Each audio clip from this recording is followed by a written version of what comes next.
നിങ്ങളുടെ ആഗ്രഹങ്ങൾക്ക് തീർച്ചയായും ഫലം ലഭിക്കും. ഇവിടെ 7 ഓഫ് പെൻറ്റക്കിൾസ് പറയുന്നത് നിങ്ങൾ എങ്ങനെ വിത്ത് വിതയ്ക്കുന്നുവോ അതിനനുസരിച്ച് തന്നെ നിങ്ങൾക്ക് ഫലം ലഭിക്കും എന്നാണ്. അതുകൊണ്ട് നിങ്ങൾ ക്ഷമയോടെ നിങ്ങൾ ചെയ്തുകൊണ്ടിരിക്കുന്ന കാര്യങ്ങൾ എന്ത് തന്നെയായാലും അത് കൺസിസ്റ്റൻ്റ് ആയിട്ട് ചെയ്യുക. നിങ്ങളുടെ എഫേർട്സ് കണ്ടിന്യൂസ് ആയിട്ട് ആ ഒരു കാര്യത്തിൽ കൊടുത്തുകൊണ്ടേ ഇരിക്കുക.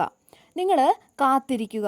വളരെ നല്ല ഒരു റിസൾട്ട് അല്ലെങ്കിൽ വളരെ നല്ലൊരു ഔട്ട്കമാണ് നിങ്ങൾക്ക് വേണ്ടി കാത്തിരിക്കുന്നത്. അപ്പോൾ നിങ്ങൾ എന്തെങ്കിലും കാര്യത്തിൽ നിരന്തരമായിട്ട് നിങ്ങളുടെ എഫേർട്സ് ഇട്ടുകൊണ്ടേ ഇരിക്കുകയാണെങ്കിൽ എന്നിട്ടും നിങ്ങൾക്കൊരു സംശയമുണ്ട്, ഇത് വിജയിക്കുമോ, അല്ലെങ്കിൽ ഞാൻ ഇത്രയും ഹാർഡ് വർക്ക് ചെയ്യുന്നു, എനിക്ക് റിയൽ ആയിട്ടുള്ള ഒരു ഔട്ട്കം ലഭിക്കുമോ എന്നൊക്കെയുള്ള സംശയം നിങ്ങൾക്കുണ്ടെങ്കിൽ ഉറപ്പായും നിങ്ങൾക്ക് നിങ്ങൾ ഉദ്ദേശിക്കുന്ന ആ ഒരു റിസൾട്ട് ലഭിക്കും. കാരണം നിങ്ങൾ സ്നേഹം, വിജയം എല്ലാം ഡിസേർവ് ചെയ്യുന്നുണ്ട്. നിങ്ങളുടെ സൈഡിൽ നിന്നും ഡെഡിക്കേഷനോടെ ക്ഷമയോടെ പ്രവർത്തിച്ചു കൊണ്ടേയിരിക്കുക. നിങ്ങൾക്ക് തീർച്ചയായും റിസൾട്ട് കിട്ടും.